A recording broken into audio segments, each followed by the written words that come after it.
Good evening, ladies and gentlemen. Welcome to the Resistance. We're going to go over a couple of stocks intraday today, and then we're going to go over the state of the ASX.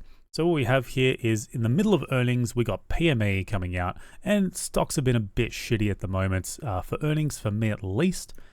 And we'll go over that as well, but this is PME today. Really healthy numbers, really healthy numbers. You can pause, have a look at those numbers, but quite healthy relative to what happened prior period.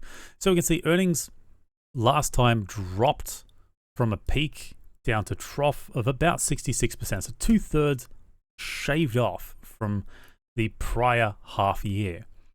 And so it came out with news and then sold down even further. And then what we have is a market that's forward looking, right? The market is always forward looking.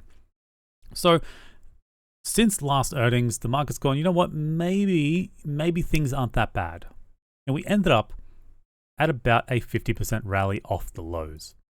And the market was right. We ended up with positive numbers relative to prior earnings.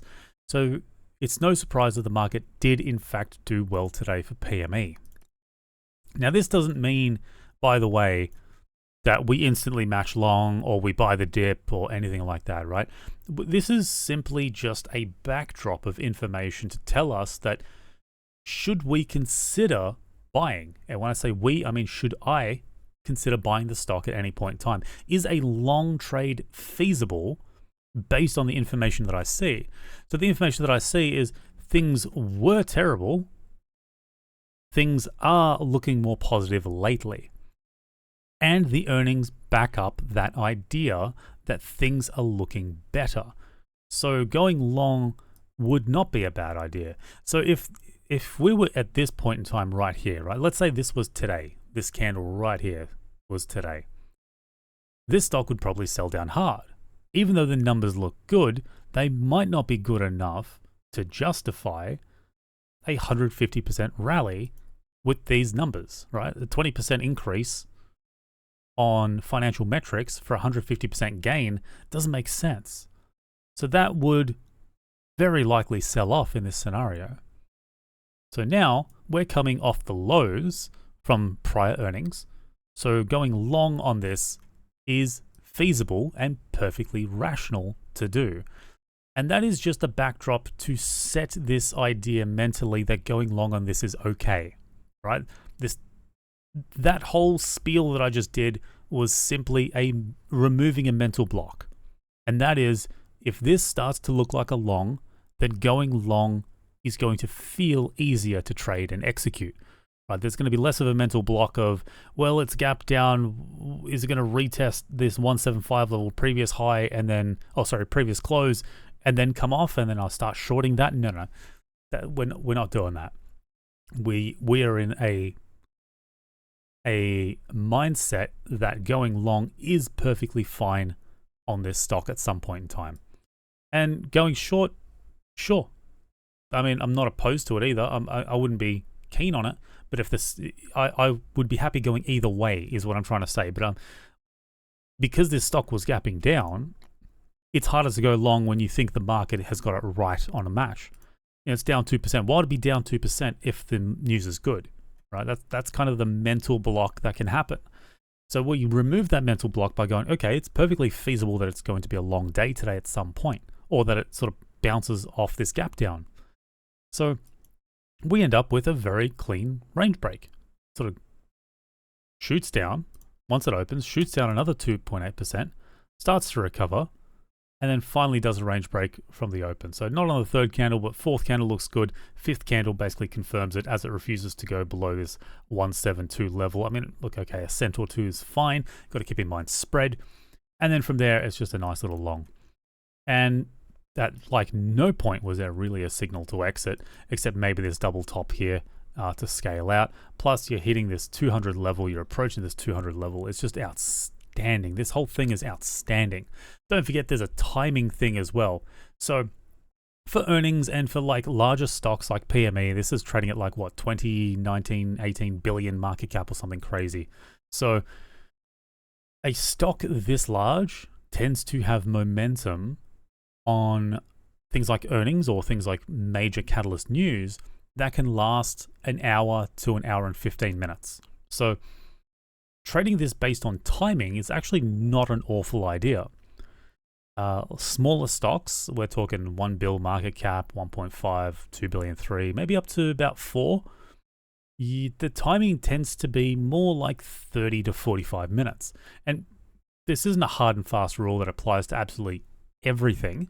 This is just a general rule of thumb that if you've got a large stock like Commonwealth Bank or PME or maybe even something like Fortescue, these can trend for quite some time. So closing out in the first 15 minutes of the day seems extremely rushed.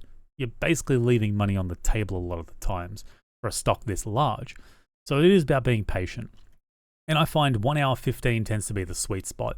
And that's for a large stock, mind you. So an hour to an hour 15 tends to be the sweet spot. That's not to say it can't go further. That's not to say it can't go longer. I'm just saying statistically, if you follow what happens on catalyst news events, particularly earnings, these things can trend for quite some time. So, and of course you got the 200 magnet, which, I didn't get to, but this was a timing-based play. Once it starts falling off, it's like, okay, we're done. In this area, perfectly fine. It's already hit 115. You can almost see it basically hit 11, 12 in the morning, and then that's the very top for this move. Okay, it moves an extra dollar or whatever, but still, very, very, very good move. That was clean. That is something I wish the ASX would just give every single day of the week, but that's not reality because we traded something like Cochlear. Cochlear read pretty positively, and then it just gives us this absolute fuckfest of a chart. What are you going to do with this? It's spready, it's gappy, it's volatility without liquidity, basically. So if we turn on volumes, yeah, it's extremely choppy. You can tell just by looking at this how choppy this is, or how much spread there would have been in the morning. So, getting a range break on something that's already done a range of 6.3%, taking it long after this point in time is kind of shitty, right? This is also a big stock. This is sitting around 10 billion market cap. So, whatever.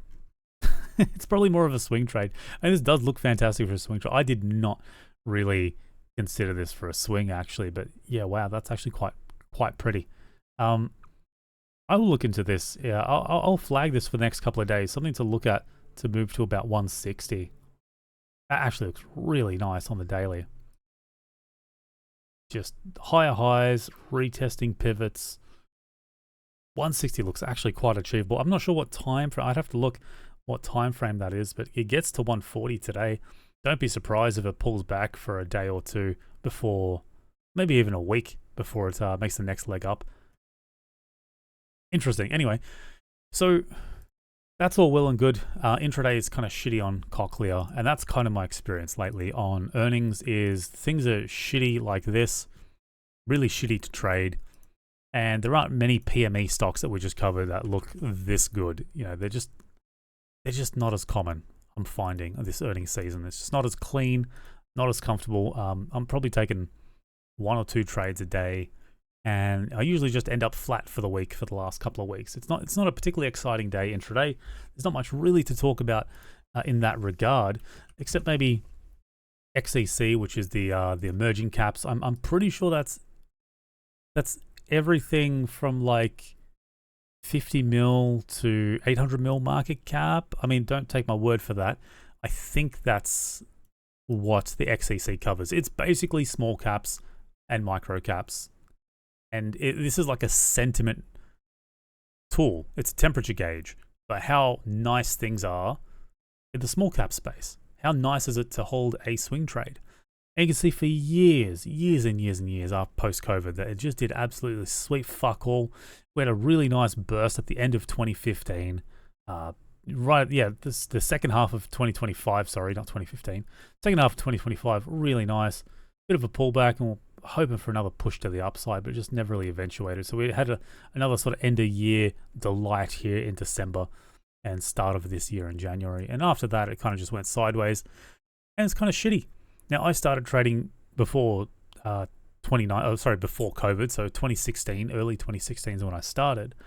And I started on speckies and micro caps and small caps. That's exclusively all I did until COVID hit, because, well, everything sort of tanked to shit.